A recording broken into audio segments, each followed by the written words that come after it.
mushatse azi ko nsenga, azi ko ndi umukozi w'Imana, nawe abirimo gakeya, ariko nyuma ari muri ibyo biyobyabwenge yajyaga atahana n'umukobwa ashaka, agatahana n'umukobwa yifuza, mu by'ukuri nkabasasira. Ibyo mvuga ni ukuri, nkabasasira, nkabaha umwanya, ngasohoka, nkajya gupfukama hanze, ngasenga Imana.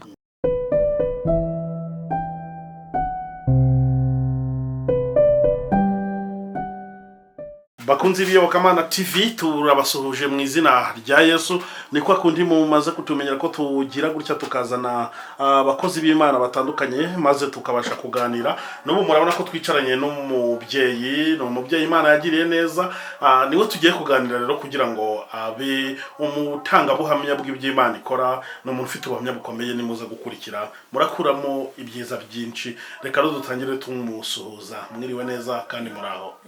Amakuru Neza. Tubaha ikaze kuyobokamana TV. Murakoze. Yego, muratangira mwibwira abadukurikiye kugira ngo bamenye ngo ninde tugiye kuganira. Nitwa Feza Gentil. Mama w'umugabo umwe n'abana 6. N'undi ruhande turarira 7. Yes. Mukamutuye hano Musanze. Okay. Feza no mama nyine nkuko mwabyumvishe atuye Musanze. Niwe rero tugiye kuganira. Feza ni muntu ki yabayeho gute, aratangira twibwira neza, ni umukristo wo muri hetorero, byose kugira ngo abadukurikiye basobanukirwe. Nsengera mu torero Anglikani. Nsengera anitwa kuri paruwasi ya Gasamari. Ndi umuvugabutumwa. Mpagarariye ivugabutumwa muri paruwasi yose. Ndi n'umuririmbyi. Ukaba n'umuririmbyi. Wowe uririmba muri korali, uririmba ku giti cyawe? Muri korali. Yihe? Korali abakumbuye isi nshya. Abakumbuye isi nshya. Murayikumbuye koko se? Ayikumbuye. Cyangwa nibyo baririmbyi bapfa kwiyita amazina no kuririmba ariko nta ntego bafite mu mutima. Murayikumbuye. Okay. Mama Feza agiye kudusangiza ubuhamya bwe, afite ubuhamya bukomeye muze kubukurikira neza. Reka rero dutangire nyine yagenda tuganiriza, twinjira mu buhamya, ibintu nk'ibyo ngibyo nyine kugira ngo mubashe kugenda mukunda ijambo ry'Imana, mukunda ubuhamya, mukunda ibihamya bifite ubuhamya bw'abantu Imana ibaragirira neza. Murakoze. Mbere yuko nabakubuhamya bwanjye, turabanza dusoma ijambo ry'Imana. Iri muri Yohana 19 umurongo wa 18. Ku murongo wa 18. Reka tubafashe nitwe twegereye ahabona. Yohana 19 ku murongo wa 18 haravuga ngo bamubambanaho n'abandi babiri hirya no hino, Yesu ari hagati. Pilato yandika urwandiko arushyira ku musaraba rwanditseho ngo Yesu w'i Nazareti, umwami w'Abayuda. Urwo rwandiko benshi mu Bayuda bararusoma kuko ahantu babambye Yesu hari bugufi bw'umurwa, kandi rwari rwanditswe mu Ruheburayo no mu Ruroma no mu Rugiriki. Nkuko abatambyi bakuru b'Abayuda babwira Pilato bati, ntiwandike ngo umwami w'Abayuda, ahubwo wandike uti yiyise umwami w'Abayuda. Pilato aramusubiza ati, icyo nanditse nacyanditse. Amen. Isashimwe cyane. Amen. No kuvuga ngo impamvu ijambo ndivuzeho, no kuvuga ngo umuntu wese agirwe musaraba. Yesu yarafitwe musaraba. Ubu nanjye hari uwanjye mfite cyangwa se hari unari mfite. N'umuntu nyumva ubu hari umusaraba yaba afite cyangwa se akaba yarawufite, ariko nkababwira ko nta kure cyane habaho Imana itakura umuntu. Njye nari mfite umusaraba mu by'ukuri, nkuko uyu Yesu yarafitwe musaraba, nkuko nawe ufite uwawe musaraba, nkuko n'undi wese unyumva yaba afitwe musaraba, ariko bikarangira no mu ijuru ikoze imirimo n'ibitangaza, umusaraba ukawutura. Yesu ngo bagiye kumubambanaho n'abandi babiri, hirya hari igisambo no hino hari igisambo, Yesu yarimo hagati. Impamvu Yesu yabayemo hagati kwari ukugira ngo nge nawe n'umwanzi wacu ari we Satani atuze atubemo hagati. Iyo Yesu ataza kuba hagati yawe na Satani yagombaga kukumira bunguri cyangwa se akakwanika cyangwa akaguteza abantu, ariko kubera ko Imana iri hagati yawe na Satani, humura ntacyo uzaba, kuko nanjye ntacyo nabaye. Amen. Ndashaka kubabwira ko impamvu mvuze iri jambo, Yesu yabaye hagati yanjye n'urupfu. Yesu aba hagati yanjye n'umuryango wanjye, Yesu aba hagati yanjye n'urugo rwanjye. Yesu nashimwe cyane. Igihe cyarageze mbaho, mu kubaho kwanjye njye wifeza mubona naravutse mbaho, mvuka mu bandi bana, mvuka ku babyeyi bombi, ariko biza kurangira ababyeyi bombi mbabuze muri jenoside nyine yakorewe abatutsi. Birangira ababyeyi bombi mbabuze, birangira abo twavukanye mbabuze, nsigara ndi njyenyine. Ariko nshima Imana uwo ndi ubu ngubu, nuko yangize uku nguku, nuko Imana iturinze, ndabishimira Imana. Nyuma yo kubura ababyeyi, Imana yaje kundinda, impa umurimo wayo mu muvugabutumwa, mu mukozi w'Imana, nsengera abantu indwara zigakira, ngasenga umwana arwara nkamusengera agakira. Ariko Imana kubera ko idufiteho umugambi, niyo mpamvu yadushoboje ubwo bushobozi. Imana ishimwe cyane. Nyuma yo kugira ngo mbe imfubyi, naje gushaka umugabo. Mu gushaka umugabo kwanjye, mushaka ari imfubyi nanjye ndi imfubyi. Ariko Imana kubera ko yarambikije ibibikanyo byayo, nkomeza gukorera Imana, abana banjye mbatoza umurimo w'Imana. Umugabo nawe yiberaga mu biyobyabwenge, akibera mu bitagira umumaro, ariko Imana inyigisha gusenga. Mpamvu mvuga ngo Imana inyigisha gusenga, ntukabone umugabo wawe hari byinshi bitari kugenda neza ngo urangize uvuge ngo ni ikigeragezo Imana yaguhaye. Umugabo si ikigeragezo. Ntukabone abana bawe hari aho bitari kugenda neza ngo uvuge ngo abana wabyaye ni ibigeragezo. Oya, abana si ibigeragezo, umugabo si ikigeragezo, ahubwo Imana ibiguhaye icyo gukora, ibiguhaye umukoro uwo mukristo, kugira ngo irebe kwihangana kwawe cyangwa se irebe gusenga kwawe. Wenda utararenga aho ngaho, umuntu ugukurikiye ayahita yibaza ngo uyu mugabo wamushatse ubizi kanywa ibiyobyabwenge nyine nk'uko nguko, cyangwa ni ingeso wagiye ubona nyuma, cyangwa ni ibintu yagiyemo nyuma y'uko mumaze gushakana? Ibyo biyobyabwenge yabigiyemo nyuma y'uko dushakana. Hari muri iyi minsi hari terimi iri gukunda gukoreshwa ivuga ngo abagore bamwe biyambuye kwihangana maze bambara guhangana. Ukurikije ubuhamya bwawe, ibyo bintu uva bisobanuye iki? Wenda cyangwa wabishingiraho ugahereza abandi babyeyi ubuhamya. Ababyeyi sinababwira ngo bahangane, nababwira ngo bahangane na Satani, kuko ari utera byose. Ikibi cyose, ikigeragezo cyose ni Satani ukizana. Ntugomba guhangana n'umuntu, ugomba guhangana n'uwateye wa muntu. Noneho rero urakomeza n'ubundi nyine udusagiza ubuhamya bwawe. Umugabo umusanga mu biyobyabwenge, niho wari ugeze? Yego, umugabo wanjye namusanze mu biyobyabwenge, anywa rya tabi bita urumogi, anywa za nzoga twazitaga sikayi cyangwa se cyifu, ibintu by'ibiyobyabwenge byose yabijyagamo, agakina urusimbi. Udufaranga yakoreye twose akatujyana mu rusimbi, utundi akatujyana muri ibyo bitabi. Ndangije sinabimwangira, kuko namusanze atabirimo, sinabimwangira, ndihangana. Ariyo mpamvu mbwira ababyeyi ubu ngubu ngo nimukomere kandi mwihangane, kuko njye kwihangana byanteye kunesha, ndanesha. Wenda kumusanga mu biyobyabwenge, wenda ntiyagukubitaga, ntiyagutotezaga, bitewe n'uko nyine ibiyobyabwenge n'ibiyayura mutwe bituma umuntu ashobora no gukora ibintu atagombye gukora. Ni izihe ntambara warwanye, cyangwa ni uruhe rugamba warwanye wasangiza ababyeyi bari kureba iki kiganiro, ukabwira ngo njyewe umugabo wanjye yagiye akora ibi n'ibi, ariko nkabasha kwihangana, bikama gushimikira Imana ngasenga, aho guhangana nawe ahubwo ngahangana na Satani wabimuteye? Murakoze. Njyewe ukuntu ibi biyobyabwenge nahanganye nabyo ni inzira ndende, ni n'urugamba rurerure. Habayemo kugeragezwa nyine, simvuga ko ari umugabo wangerageje, ahubwo ni Satani. Namushatse azi ko nsenga, azi ko ndi umukozi w'Imana, nawe abirimo gakeya, ariko nyuma ari muri ibyo biyobyabwenge yajyaga atahana n'umukobwa ashaka, agatahana n'umukobwa yifuza.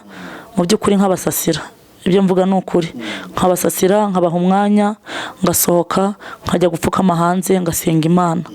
Mu gusenga kwanjye akabyumva.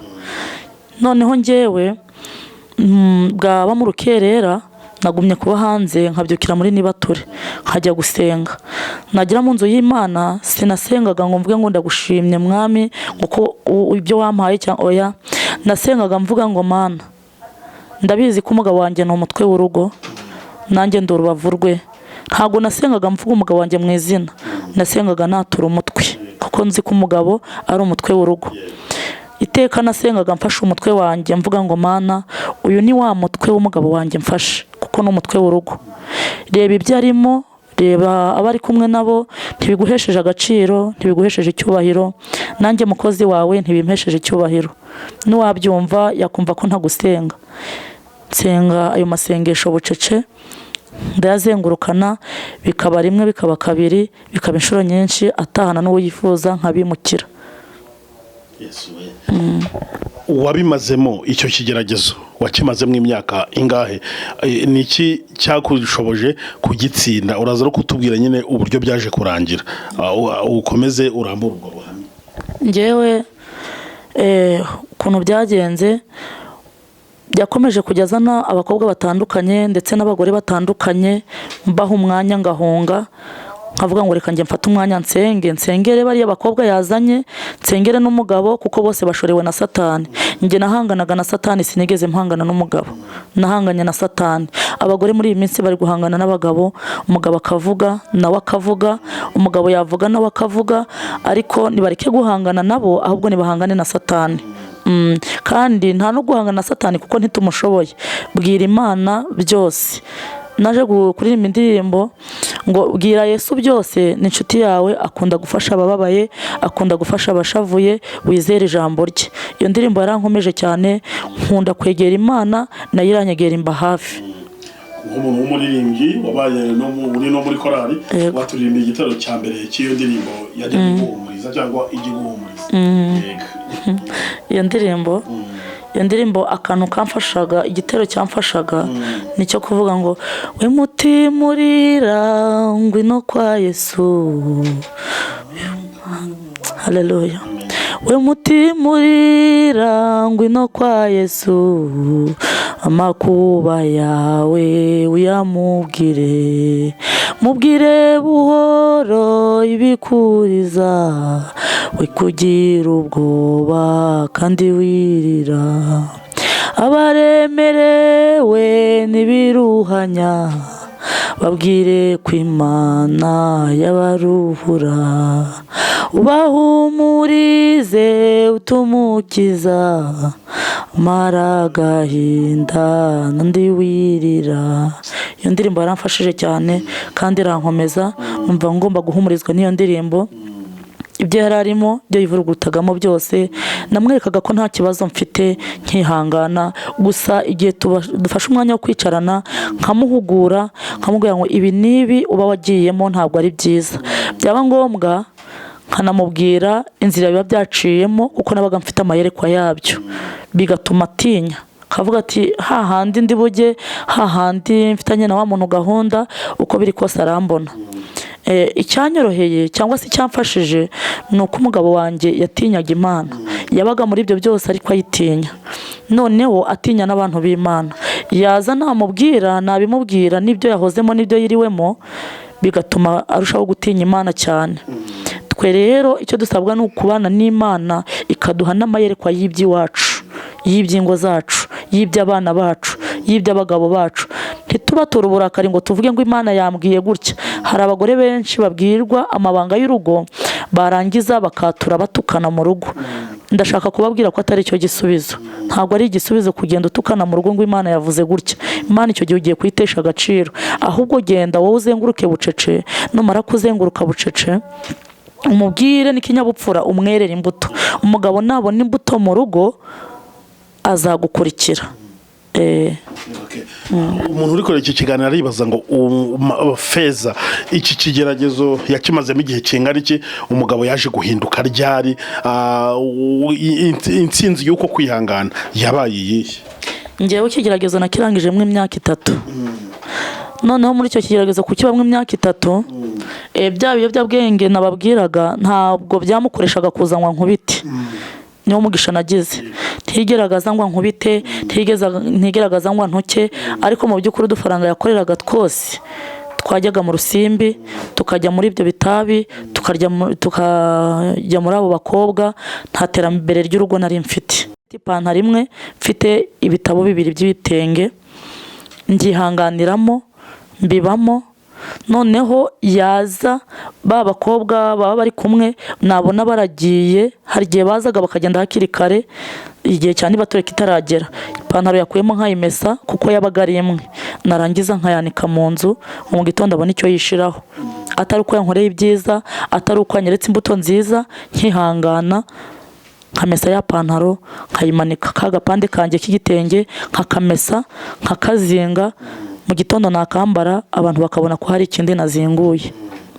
Mbibamo, ubukene mbubamo, n'ikigeragezo nkibamo, byose ndabifatikanya, ndihangana, nkomeza gusenga Imana. Mu by'ukuri muko gusenga Imana kwanjye haviriyemo intsinzi. Rimwe aricyo gihe cyo kubivamo, yaratashye, ndamubwira ngo umutwe uri kundya, ndashaka kwigisha abagore gusenga, mumenye uko musenga nkuko nasenze Imana ikantabara, namwe mwasenga Imana yo mu ijuru ikabatabara. Nafashe umutwe wanjye njye mubwira yuko umutwe uri kundya, kuko nari nzi ko ari we mutwe w'urugo kandi ko stress mfite zose ari we. Naramubwiye ngo mfasha apfukama dusenge, ndumva ngiye gupfa umutwe ugiye kunsaza, nsengera ya nyuma. Yafashe umutwe wanjye mu by'ukuri arawusengera, aratura arasenga, nanjye ndasenga. Nasengaga mu mutima wanjye mfite kwizera ari we mfasha, mufatishije umutima wanjye. Ndasenga ndavuga ngo ndambiwe uyu mutwe undya mwami wanjye, hari imiti wawe uvugutira uyu mutwe ugakira. Uyu mutwe simvuze ngo unyice, ndashaka ngo uyu mutwe ukire, numara gukira uyu mutwe nzagushima. Wowe yumvaga uri gusenga gutyo akagira ngo uri kuvuga umutwe wawe, nyamara wowe mu mutima uri kuvuga umutware w'urugo cyangwa umutwe nyine we. Yes, niwe nabaga mfashe mu kwizera, mu kwizera kwanjye numvaga ari we mfashe. Mu by'ukuri ndamufata, ndamukomeza, numva ko umutwe we ngufasheho, ariko ndamubwira ngo we amfate, waramfata njye sinamufataho kuko namwerekaga ko ari njyewe urwaye. Arasenga nanjye ndasenga, arangije arambwira ngo ko turi gusenga nkumva umutwe wanjye niwe uri gusha, waho urumva bimeze gute? Ndamwana nsenga, hari ibiri kuvamo, umutwe wanjye hari ibiri kuvamo. Wa mwanya wo kumva umutwe wanjye hari ibiri kuvamo byavaga mu mutwe we. Nsenga amasengesho atwika ibimukoresha, nsenga amasengesho afite ikintu kimusunika, cya kintu kimusunika nicyo nahanganaga nacyo, nicyo natwikaga. Mu by'ukuri Imana yumvishe gusenga kwanjye, ndasenga, arambwira ngo ndumva hari ibintu gisohotse mu mutwe kandi mfite kwizera ko ukize. Ambwira ko afite kwizera ko nkize, mpita mfata kwizera nanjye ko ari ukize. Okay, agira kwizera ati urakize, nawe uvuga ati ubwo avuze ko nkize ni ukize. Byakugendeye nkuko wabyizeye icyo gihe, yahise nyina afatira arakizwa cyane. Guturuka uwo munsi yambwije ukuri, arambwira ngo nsanze Imana ari Imana. Iteka buri munsi ni umutwe urwara gusa, kuki udataka mu nda, kuki udataka amaguru ugataka umutwe? Ni ukubera iki? Ndamwana ni uko ari wo mutwe untesha, ni umutwe untesheje umutwe nyine, ubwo ikibazo urumva ari umutwe, niwo tugomba gusengera. Ndamwana rero dufatanye gusenga uyu mutwe utazagaruka, kuko numva uyu mutwe uzatuma nsara, kuko yankundaga muri ibyo bibi bye yabagamo, yarankundaga nkabibona. Noneho bigeze nyuma arambwira ati nta mpamvu yo kugira ngo uyu mutwe uzakurye bigeraho sara, ahubwo reka ngufashe gusengera uyu mutwe. Ndamubwira ni cyiza rero, dufate umunsi twirirwe mu nzu twiyirize, ndabizi ko Imana hari kirakora ku mutwe wanjye urakira. Arankundira, aranyemerera, tukirirwa tudatetse, turasenga, tuba mu bihe byo gusenga. Arambwira ngo umugoroba ugeze, arambwira ngo ndumva twakwiyongeza undi munsi, noneho tukaba tugize ibihe by'iminsi 2, none umutwe ugakira burundu. Imana ikangirira neza, ubuhanuzi bukamanuka, ati mwana wanjye ndagufashe, sinzakurekura. Imana ikamubwira ngo aho kugira ngo nguhombe, njyewe nzaguhombya. Nanjye nkamuhugura, nkamwana Imana ishobora kuzatuma ntaha kubera kwigushaka. None rero niba udashaka igihombo mu rugo rwawe cyangwa se umwana tukamubura kubera ko Imana igushaka, aho kugira ngo tugire igihombo cyo kubura umuntu kubera wowe, wambabariye tugafatanya gusenga, ko gusenga bidasharira, gusenga ko ari isoko y'ubuzima bwiza, n'ubu bukene ko tuzabuvamo kubera gusenga Imana. Umugabo yaranyemereye, arambwira ngo guhera uyu munsi ndakwaturiye, sinzongera kunywa inzoga, sinzongera kunywa ibiyobyabwenge, kuko nsanze akenshi untekerezaho cyane, niyo mpamvu warwaye uwo mutwe. Kandi mu by'ukuri nta mutwe nabaga ndwaye, numvaga ikibazo ndwaye ari we, ndwaye ikibazo cy'uko adakijijwe. wumvaga urwaye ikibazo cy'uko adakijijwe, nyamara kandi umushaka. Intekerezo zawe waravugaga ati ubwo nabaye imfubyi ndi mutoya, nkaba ari njye usigaye mu muryango wanjye njyenyine, mama ntawe, papa ntawe, bakuru banjye abavandimwe ntabo, ndumva nshaka umuntu wambera papa, akambera umugabo, ndetse akambera n'umuvandimwe. Nyamara siko byaje kukugendera. Nta gihe wigeze ugera igihe witotombera Imana kubwo kubona ishuri gushyizemo, kandi nyamara waranabaye mu buzima bw'ubupfubyi?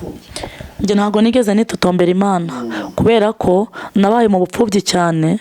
Abantu bakajya baza bakita ba mama wacu, bakankura ahantu nakagombye kugira umugisha wo kwiga cyangwa se nkabaho neza, bankura mu mashuri ngo bagiye kundera.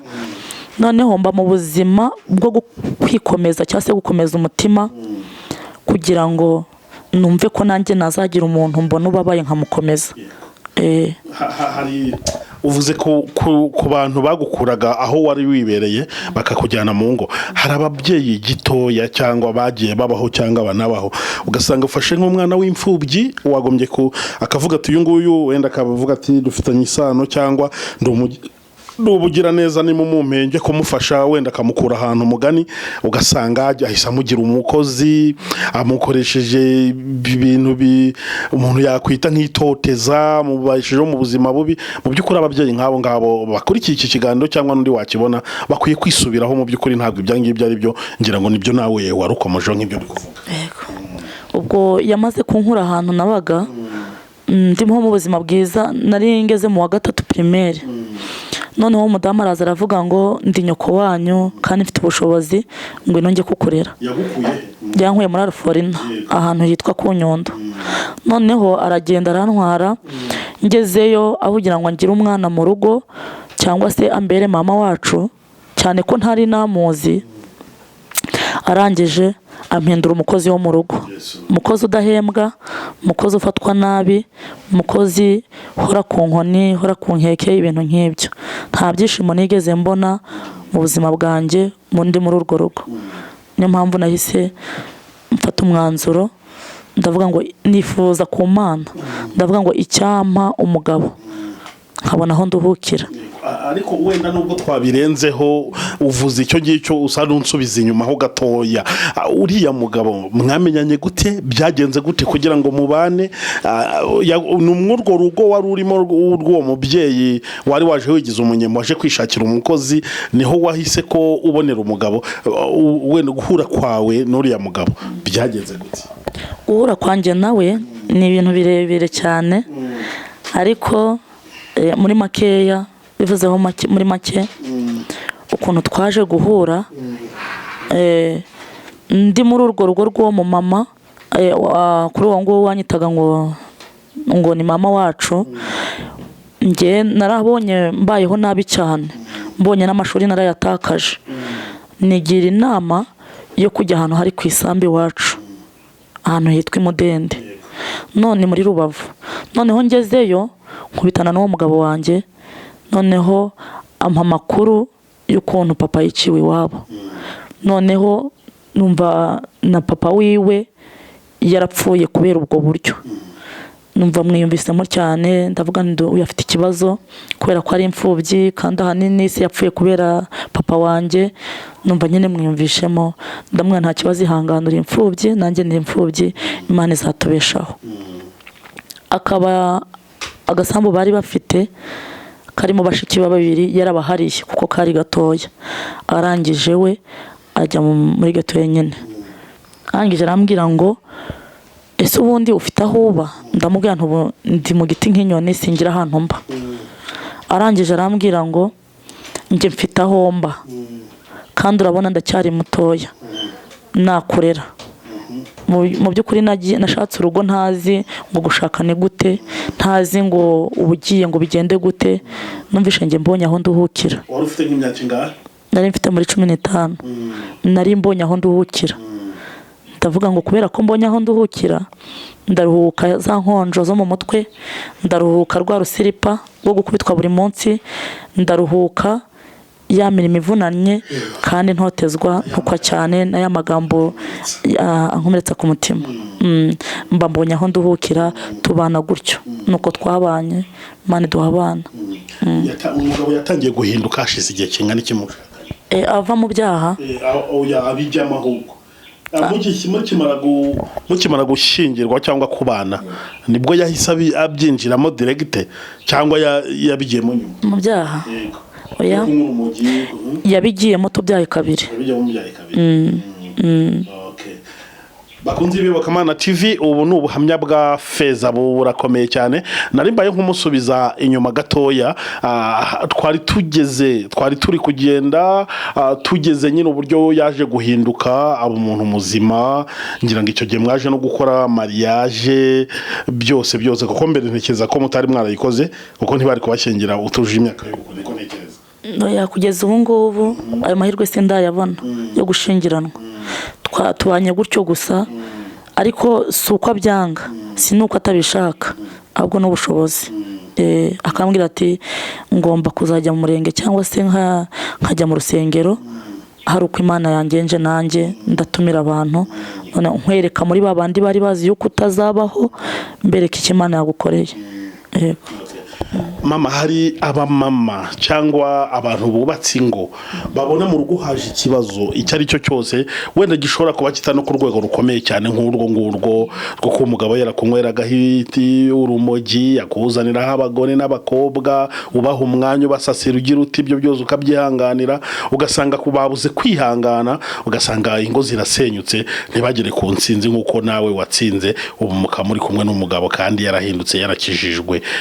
Nubuhe butumwa wahereza abo bantu muri iyi minsi? Satani yahagurukije ikintu cyo gusenya ingo, amadivorce yabaye menshi, biki abantu barashakana mu ngo, hakaza ibibazo byinshi biturutse ku bintu byinshi bitandukanye, ariko ubona niki cyaba umuti? Wenda inama wagira ababyeyi, abadamu cyane cyane, reka bari bamvuga kuko nawe uri umudamu, ninjya kuganiza n'umugabo nawe nzamubwira ngirira inama abagabo, ubona hakorwa iki? Abadamu bakwitwara gutyo mu rugo, niba ushatse ugasanga urugo rurimo ibibazo, ugasanga umugabo arahindutse, ugasanga umugabo bigenze gutya, ese igisubizo ni uguhita wivumbura, ni ugusaba divorce, ni ukuva muri urwo rugo, ni ugutabana, ni ukugenda ute?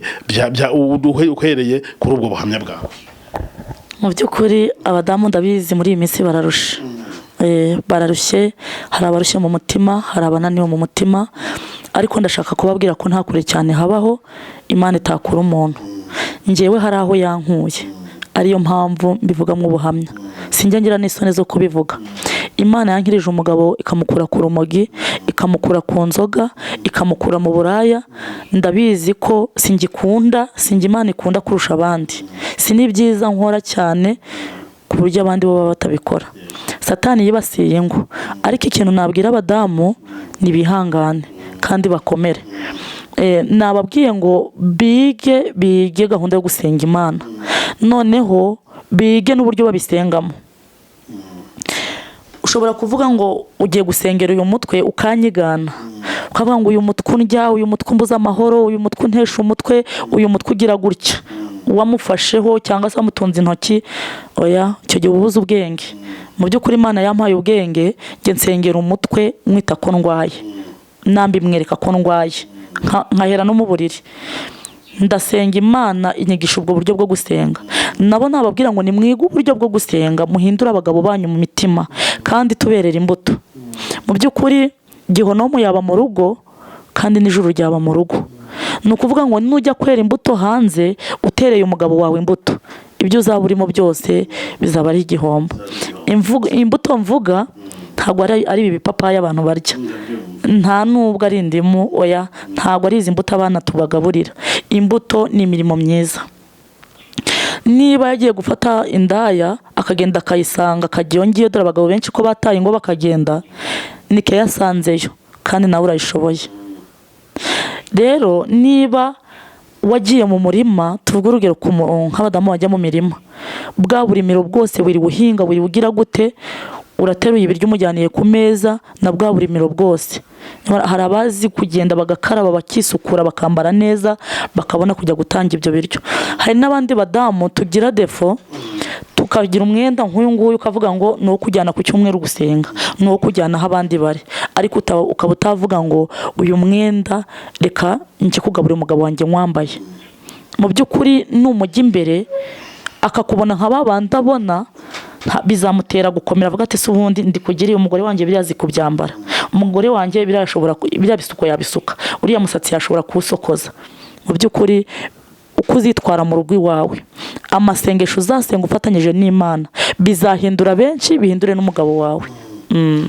Wenda umuntu ashobora kwibaza muri icyo gihe wari urimo gutyo, umugabo ameze gutyo, nta bajyanama babi bagiye babaho bakubwira ati ruriya rugo waruvuyemo, uri mu biki, wasenye, bene ayo majwi, cyangwa na Satani ubwe ntajyaga kugenderera mu ntekerezo akaba yakumvisha yuko wari ukwiye gusenya ukava muri ruriya rugo?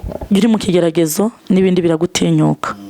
Mu by'ukuri icyo gihe ngewe nta matelefone abantu bari bafite cyane, bakoreshaga impapuro kwandikirana. Ntabwo habuze abagabo baza kunshuka ngo bambwire ngo uriya ntimuzabana, uriya imiryango yabo dore irakennye, uriya ni umukene, noneho dore ibintu yinjiyemo, nanjye nabirebesha amaso nkabona yarabyinjiyemo. Mu by'ukuri ntabwo nigeze nizera inama bampa. Hari n'abazaga bakanyereka amafaranga bakavuga ati ngwino njye ndakubakira n'abana bawe bazanye nguhindura umugore wanjye. Mu by'ukuri naravuze ngo si cyo gisubizo cy'ibibazo byanjye. Ndeba ko yananyakiye ndi imfubyi akemera ko mbiwe, ndangije ni umwanzuro wo kuvuga ngo nzamusengera, kubera ko nzi ko nta kure cyane habaho Imana itakura umuntu. Nzamusengera, hari aho Imana yankuye hakomeye, nawe izamukura muri ibi biyobyabwenge. Hari umudamu uherutse kwigisha, ni umuvugabutumwa ukunda cyane cyane guhugura abantu, kwigisha ibintu by'ingo. Aherutse kuvuga ati njyewe aho kugira nsenye cyangwa nkore divorce, ati njyewe napfa, ati kubera yuko isezerano ni rimwe, ati umuntu wakunze mbere niwe muntu wawe, ati njye ntabwo nasenya, ati ibibazo byose nahora nabyo mu rugo nashikama nkabisengera bikazagera igihe bigakemuka, ariko ntabwo nabona umuti ari uwo gusenya. Icyo kintu cyangwa uwo muntu umuvugaho iki? Uwo muntu ikintu umuvugaho, gushikama agasenga nicyo kintu kizima yaba yarahisemo, kubera ko nanjye narashikamye ndasenga, nizera ko Imana ishoboye byose izaza gushobora iby'urugo rwanjye. Numva gufata umwanzuro ngo ngende, sinagombaga kubura iyo njya kubera mfite n'ibishuko biri hafi yanjye, ariko nabimye amatwi mpanga amaso ku Mana. Imana irabinshoboreza. Iyo wihanganye uranesha, iyo wegereye Imana nayo irakwegera, ariko iyo wegereye Satani babandi ari gusunika, Satani nawe aragukurura bikarangira wagiye. Ariko mu by'ukuri negereye Imana nayo iranyegera, bituma nkomeza urugo rwanjye. Feza, turimo wenda tugenda, ntabwo turi buze gutinda cyane, turimo tugenda tujya ku musozo. N'ubundi umukobwa uri kureba iki kiganiro turi kugirana, akaba kubona uri umumama w'inararibonye mu kubaka urugo, wanyuze muri byinshi, uzi uburyo umugabo adeviye akigira nabi, uzi uburyo umuntu amutwara akamugarura, uzi uburyo umuntu amusengera akamwihanganira. Umukobwa waba uri kureba iki kiganiro akaba yumva mu mutima we afite ishyaka ryo kuzubaka urugo rwiza, akaza kukugisha inama akavuga ati nakwitwara gute nkiri umukobwa kugira ngo nzahirwe ngire urugo rwiza, nzubaka urugo rukomere, wamugira iyihe nama? Inama nagira umukobwa w'ubu ngubu ni ukuba umukobwa wiyubashye, kuko iyo wiyubashye n'Imana irakubahisha. Iyo Imana imaze kukubahisha rero ikumenyekanisha mu bantu, iyo imaze kukumenyekanisha mu bantu, abantu barakubaha n'Imana ikakubahisha. Ikintu nabwira uwo mukobwa rero, niba ari mu by'Imana akegera Imana akaba mu byayo, nayo irazi ikaba mu bye. Hari abantu bitwa bamarene b'abakobwa, kuriya nyine umuntu akingirwa afite marene. Ntabwo ari bose, ariko hari bamwe muri bamarene b'abagore cyangwa b'abakobwa bashingira abana, urumva bari umujyanama w'uwo mugore nyine tu. Abamarene bakagira uruhare mu isenyuka ry'ingo. Umukobwa akagusanga cyangwa umwana wabereye marene akubwira ati umugabo yananiye gutya na gutya, akabazo gatoya, marene ati nyamara ibyiza mureke senya bigihorere, tandukana tabana. Abo bamarene bo buriya wababwira iki abantu bakora ibintu nk'ibyo? Bamarene nk'abo ngabo babaho, ariko ikintu nababwira ngo iyo wamaze kugirirwa icyizere ukaba marene w'umukobwa ataranagenda ngo agere muri urwo rugo, icyo gihe nkugereranya nk'uko wamubereye nyirasenge ukamusobanurira byose, uko agomba kugeraho akitwara, uko agomba kugeraho akifata, ukabimusobanurira akagenda abizi. Niba hari n'uko we atekereza mu mutima we, ukabanza wamuganiriza ukumva n'ibimurimo mu bitekerezo byo kubaka urugo. Iyo yamaze kurugeramo rero hakagira ibimugora akaza akakubaza, umugira inama yo kwihangana, byaba ngombwa ukajya umuganiriza umushishikariza kwihangana no gusengera urugo rwe. Biramufasha cyane iyo umugira inama yo gusenga, ukamugira inama yo kwegera Imana, kandi ukamugira inama yo kubaha urugo, yaba ari igeragezwa rye, muri cya kigerageza akihangana, biramufasha cyane. Turimo tugenda tugana ku musozo. Ikibazo cya nyuma cyangwa inama zawe ni nziza cyane cyane ku bantu bubatse ingo. Hari ingo ziri kureba iki kiganiro zari zigiye gusenyuka habura gato cyane, bafite ibyo bapfa bitandukanye.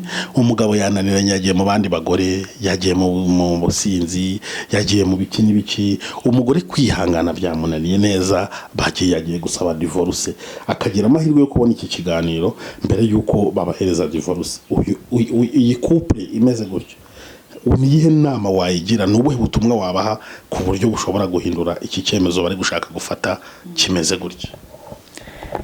Kereka ari umugabo ubu ngubu uri gushorora nk'urubanza cyo kuvuga ngo tudivorce, ariko mu by'ukuri umudamu we namubwira ngo shikama kandi wihangane. Njye narashikamye, mba naratashye, mba narabariwe n'ingo nyinshi, ariko namubwira ngo shikama kandi utuze kandi uturize imbere y'Imana. Ntukifate nk'abandi bose, cyangwa ngo uvuge ngo ubwo umugabo yabigenje kuriya nanjye kambigenze gutya duhimane. Oya, uhimye ubugingo bwawe n'ubugingo bw'abana bawe, kuko uko uzitwara umwana wawe niko azitwara. Nujya mu byo guhimana ukinjira mu busambanyi ngo nuko umugabo yabwinjiyemo, ya karande, iyo ni karande, ya karande abana mwabyaye nayo bazabiriraho, nabo bagende bagira ite bafata iyo mico. Ariko nakubwira ngo wa mudamu we, tuza, shikama, uhanga amaso Imana. Nanjye nayihanze amaso kandi irantabara. Bakunze iby'Iyobokamana TV, izi nama, izi mpanuro za Feza ni ukubera mwebwe. Ni umugore w'icyitegererezo, yararwanye, yarahanganye, yarihangana, aho guhangana n'umugabo ahubwo ahangana na Satani. None ubu ngubu ari mu nsinzi ye. Ubu rero muri kumwe nta kibazo. Ubu turi kumwe nta kibazo, nta kazi afite, nanjye ntako, ariko simusuzugurira ubukene, kuko n'ubundi namusanze ntabyo afite. Ntago mbimusuzugurira kandi aranyubaha, nanjye ndamwubaha. N'abana twabyaye tujya tubabwira ko kubahana ari byo bya mbere, ngo bazashake byibuze babizi. Simusuzugura ngo nuko akennye, oya, simusuzugura ngo nta kazi afite, turubahana cyane. Yego. Yakwibaza ngo nta kazi afite, nawe nta kazi ufite, mubayeho. Kubaho kose rero, iyo uri mu Mana ntabwo ujya ubura uko ibigenza kugira ngo iwawe he kuvuga induru, havuga impundu. Iyo wegereye Imana havuga impundu. Impamvu mugabo nta kazi afite ngo nawe ukamaze ngo tubayeho gute, nyine nta kazi afite, ariko hari abantu baba badafite akazi bakabura naho bakora ibiraka, ariko Imana igenda imuha uturaka akajya gukora. Niba ari ubuyede akabukora, ariko tukarya tutasabirije, tutagiye gutega intoki mu muhanda. Imana ikaduhisha muri ubwo buryo kandi tugasa neza. Ubu mbonye ntabwo wamenya ko mfite abana 6 kandi ko ndi muri ubwo buzima kubera kwegera Imana no kuyubaha. Rero yarampishe Imana impitoto kandi njya mbyirata cyane. Wavuze yuko mu mpano Imana yaguhaye harimo izo ubuhanuzi, gusengera abarwayi n'ibintu nk'ibyo ngibyo. Izi mpano abantu benshi bari kuzikoresha nabi muri iki gihe. Bamwe bakaka ibiguzi, bamwe bati murabanza mu amafaranga, abandi ati birabanza bigende gutya, wenda bitewe n'ubuzima cyangwa n'ibindi. Iwawe ho byifashe gute? Iwanjye mbona izi mpano nta mafaranga nigeze ntanga, nta n'uwo nari kubona uwo nyahereza, kuko n'uwampaye izo mpano sindamubona mu maso. yego ubwo rero ibyo kuvuga ngo kuzicuruza ibyo vuze biriho muri iyi minsi birateye kumva umuntu ngo ndagera iwawe ari uko wampaye aya ngaya bakajya mu biciro ndavuga ngo uwo simba ngihamanya nawe ko ari umukozi w'Imana ntabwo mba ngihamanya nawe kubera ko Imana yaduhereye ubuntu ntabwo yaduhaye ngo tujye kugurisha ntiyanaduhaye ngo tujye gucuruza oya Imana yampaye ibyayo kugira ngo yanteje navuga ngo nahuye n'ibibazo mpora n'izo ngorane zose kugira ngo zizagira aho zinshira kuko nakomeretse mu mutima nzagira abandi nomora ni ukuri mbomorera ubuntu tuvuge ngo niba ari uburwayi ndabusengera gusa sinjye ukiza ni Imana ikiza ariko mfite izo mbaraga zo kwinginga Imana niba ari akazi mfite imbaraga zo kwinginga Imana mu ijuru igatanga akazi Imana mu ijuru ikishyura amadeni Imana mu ijuru igaha abana ubwenge Imana mu ijuru ikishyura amakode ni ukuri ibintu byose bigoye bitandukanye turabisengera abakobwa bagashingirwa abahagumiwe bakagenda bagashingirwa tukabona ubuhamya nk'ubuhamya naguha ku mukobwa nasengeye mfite ubuhamya nasengeye umukobwa yafite imyaka 45 ni ukuri ibyo byari byaranze ariko naramusengeye Imana ibukorera ubukwe bwiza cyane we nta kintu nigeze muca ku giti cye yarambwiye ati unyambitse ikanzu ntari nzi ko mu buzima bwanjye nzayambara nabonaga ubuzima bwarahagaze bwo kwambara iyo kanzu arambwira ngo impano naguha cyangwa se kukwitura nakwitura kuko wanyemereye kumpa umwanya nuko nakugurira ikanzu y'abageni nawe ukajya uyambika abakobwa ikazana kubeshaho nta rubanza nikira ko nacuruje mbese nta kantu k'ishimwe yampaye kandi ndamushimira cyane mfite ikanzu y'abageni nambika abakobwa ntabwo ndabona ibikoresho byo kuvuga ngo nk'amakanzu y'abafiyedoneri cyangwa imikenyero ariko ikanzu ndayifite ni byiza cyane Feza reka rero tugushimire cyane tuvuga ngo Imana idakiranirwa ngo yibagirwe imirimo iguhereza umugisha cyane kuba wemeye kuza kuri kamera z'iyobokamana TV ukemera kutuganiriza ariko kandi hari umuntu ushobora kureba iki kiganiro akaba yashaka kukuvugisha akugisha inama mu buryo bwari bwo bwose ashaka ko musengana ashaka n'ibindi byinshi abantu bagiranaho imimaro ngira ngo utanze nimero za telefone umuntu yakubonaho byaba ari akarusho ntacyo byaba bitwaye kuko n'ubundi barajya bazinsaba n'ubundi najya nziba ariko nawe uzitangiye ntacyo byabitwaye yego nimero iba kuri WhatsApp ni 078 08 250 83 078 08 250 83 yego indi ni 078 30 90 551 reka rero tugushimire cyane wakoze kutuganiriza n'ukuri kandi uduhaye ubuhamya bwiza utanga inama n'impanuro itanga ikiganiro kiri bukore ivuga butumwa rikomeye mu mitima y'abari bucyumve turagushimiye rero cyane bakunze iyobokamana TV namwe turabashimiye kuba mwakuri iki kiganiro babwire ko yari umwanya mwiza wo gukora subscribe ndetse no gukanda kuri notification kugira ngo dushyizeho ibiganiro ujye ugenda ubibona turabasuhuje mwese aho muherereye ngo Imana ikomeze igende ihira imirimo y'amaboko yanyu mugire weekend nziza mwese turabasengera kandi ibintu byose iyo Yesu abirimo bigenda bishoboka Feza turagushimiye yego murakoze cyane